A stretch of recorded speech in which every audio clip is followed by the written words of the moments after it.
కళ్యాణ్ గారు వచ్చిన దగ్గర నుండి ఒకటైతే సిన్సియర్గా చేస్తున్నట్టుగా కనిపిస్తున్నారు, అంటే సిన్సియర్గా చేస్తున్నట్టు కనిపిస్తున్నాడు. మరి దాంట్లో సిన్సియారిటీ రిజల్ట్ దగ్గర అనుమానం వస్తుంది. అదేంటంటే రైస్ బ్యాగులు, రైస్ మిల్లుల మీద అతను గెలవగానే నాదెండ్ల మనోహర్ తోటి రైస్ మిల్లుల మీద దాడి చేయించాడు. యాక్చువల్గా అదేంటంటే అంతా వైఎస్ఆర్సీపీ వాళ్ళకి సంబంధించినటువంటి రైస్ మిల్లుల మీదనే దాడి చేయించాడు. అంటే ఇప్పుడు రైస్ మిల్లులోని వైఎస్ఆర్సీపీ వాళ్ళకే ఉన్నాయా? మిగతా వాళ్ళకి ఎవరికి రైస్ మిల్లులు లేవా? టీడీపీ వాళ్ళకి రైస్ మిల్లులు లేవా? బీజేపీ వాళ్ళకి రైస్ మిల్లులు లేవా? లేకపోతే జనసేన వాళ్ళకి రైస్ మిల్లులు లేవా? సార్ రాగానే వైఎస్ఆర్సీపీకి సంబంధించిన రైస్ మిల్లుల మీద దాడి చేయించారు. సార్ ఎవరిదైతే వైఎస్ఆర్సీపీ అయితే, టీడీపీ అయితే, జనసేన అయితే ఏదైతే మాత్రం రైస్ మిల్లుల మీద దాడి చేసి రైస్ మిల్లుల్లో కొంత బియ్యాన్ని రికవర్ చేయటం ద్వారా కొద్దిగా స్కాములను తగ్గించి రైస్ యొక్క ధరని ఆంధ్రప్రదేశ్లో కొద్దిగా తగ్గించగలిగారా అనేది ఇప్పుడు దాడులు చేస్తున్నారు, నిజాయితీగా చూపిస్తున్నారు. నరేంద్ర మోడీ గారి కనుక డిమోనిటైజేషన్ చేసి బ్లాక్ మనీ మొత్తం బయటికి తీసుకొస్తానని బయటికి తీసుకొచ్చారు. తీసుకురావడం వల్ల ప్రజలకు ₹1 కూడా పడలేదు వాళ్ళ అకౌంట్లో. బ్లాక్ మనీ తీసుకొచ్చి 15 లక్షలు వేస్తాన్న లేదు కదా.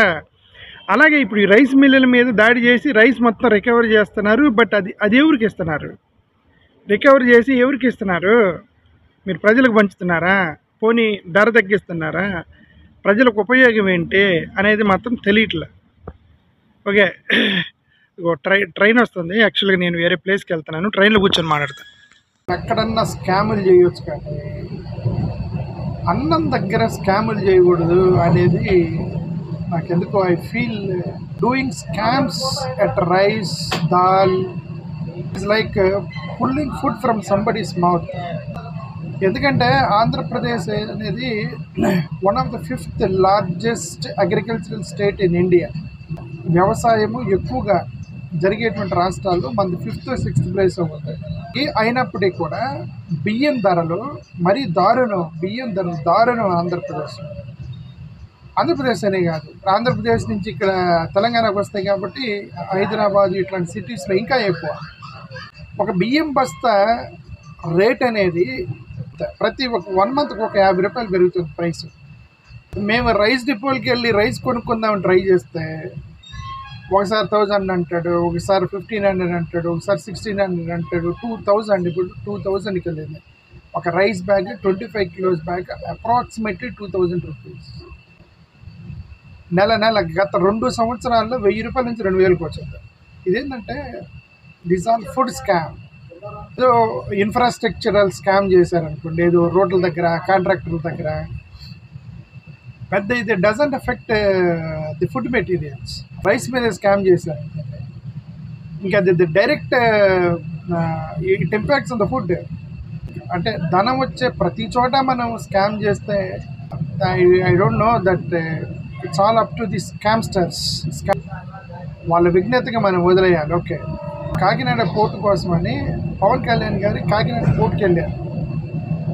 పోర్టుకి వెళ్ళి ట్రైన్లో కూర్చొని మాట్లాడుతున్నారు, అందుకని ఊగుతుంది ఇది. కాకినాడ పోర్టుకి వెళ్ళారు మన పవన్ కళ్యాణ్ గారు. కాకినాడ పోర్టుకి వెళ్ళి అక్కడ రైస్ని సీజ్ చేశారు. అంటే నాదెండ్ల మనోహర్ గారు సీజ్ చేశారు. నేనేమంటున్నానంటే ఇప్పుడు ఆ సీజ్ చేసిన దాన్ని బ్యాంక్ గ్యారంటీ ఇచ్చి రిలీజ్ చేసి అది మళ్ళీ పోర్టులో ప్రత్యక్షమైందంట. ఆ రైస్ బ్యాంకులు కూడా పేద ప్రజలకి ₹1 ఇది రేషన్ బియ్యం, ఆ రేషన్ బియ్యాన్ని వీళ్ళు తీసుకొని దాన్ని పాలిషింగ్ చేసి ఆఫ్రికన్ కంట్రీస్కి ఎక్స్పోర్ట్ చేస్తున్నారని అర్థం. ఓకే, ఎక్స్పోర్ట్ చేస్తున్నారు. బట్ అది సీజ్ చేశారు కదా, పవన్ కళ్యాణ్ సీజ్ చేసింది మళ్ళీ పోర్టులో ఎలా ప్రత్యక్షమైంది? స్కామ్స్టర్స్ ఎవరు స్కామ్ చేసినట్టు? ఇది ప్రాక్టికల్గా బయట జరిగిద్దో లేదనే దానికి మన దగ్గర ఆధారాలు లేవు, కానీ బట్ సినిమాల్లో ఇలా చూపిస్తుంటారు కదా, అక్రమంగా రవాణా చేస్తున్నటువంటి డబ్బుల్ని పోలీసులు పట్టుకొని ఆ డబ్బులు పోలీసులు నొక్కేస్తారని సినిమాలో చూపిస్తుంటారు. అలాగే ఈ బియ్యం కూడా ఏంటంటే వీళ్ళు సీజ్ చేసి అది టక్కన పోర్ట్లో ప్రత్యక్షమైందంటే అర్థం ఏంటి? సీజ్ చేసిన బియ్యం పోర్ట్లో ప్రత్యక్షమైతే అధికారుల పర్మిషన్ లేకుండా అధికారుల యొక్క అది ఎక్స్పోర్ట్స్కి వెళ్తాయా? First of all. Number 2, bank guarantee ఇచ్చి రిలీజ్ చేసిన బియ్యము నువ్వు అమ్మేసుకున్న తర్వాత ఇంకా బ్యాంక్ గ్యారంటీ వాల్యూ ఏంటి, విలువ ఏంటి? బ్యాంక్ గ్యారంటీ ఎందుకు ఇచ్చారు? బ్యాంక్ గ్యారంటీ అంటే అర్థం ఏంటి? ఇక రైస్కి ఈ బియ్యానికి ఏమన్నా అయితే నేను గ్యారంటీ ఇస్తానని చెప్పి బ్యాంకులో గ్యారంటీ ఇచ్చారు. దాన్ని నువ్వు అమ్మేసుకున్నావు. అమ్మేసిన తర్వాత అవి రేషన్ బియ్యమా, లేదంటే పొలంలో పండిన బియ్యమా, లేదంటే అవి పాలిష్డ్ బియ్యమా అనేది ఒకసారి అమ్మిన తర్వాత ఇన్వెస్టిగేటింగ్ ఆఫీసర్కి ఎలా తెలిసిద్ది? ఇన్వెస్టిగేటింగ్ ఆఫీసర్కి ఎలా తెలిసిద్దండి? మీరు మెటీరియల్ని, ది సీజ్డ్ అండ్ కన్ఫిస్కేటెడ్ మెటీరియల్ని once you sold and how do the investigators find it? దుర్భాగ్యమైనటువంటి వ్యవస్థలో మనం ఉన్నామని అనిపిస్తుంది. ఎందుకంటే కనీసం స్కామ్స్టర్స్ మనం తినేటువంటి ఉప్పు, పప్పు, బియ్యం వాటినన్నా వదిలేయండి. పెట్రోల్ ధరలు పెరిగితే పేదవాడు బైకులు, కార్లు కొంట మానేస్తాడు, నడుచుకుంటూ సైకిల్ మీద పోతాడు పేదవాడు పెట్రోల్ ధరలు పెరిగితే. సరే, ఏదో కాంట్రాక్ట్ ధరలు పెరిగినాయనుకోండి, వాటిని వాటం మానేస్తాడు. బంగారం ధర పెరిగిందంటే కొంట మానేస్తాడు పేదవాడు. అన్నం ధర పెరిగితే పేదవాడు తింటం మానేయలేడు.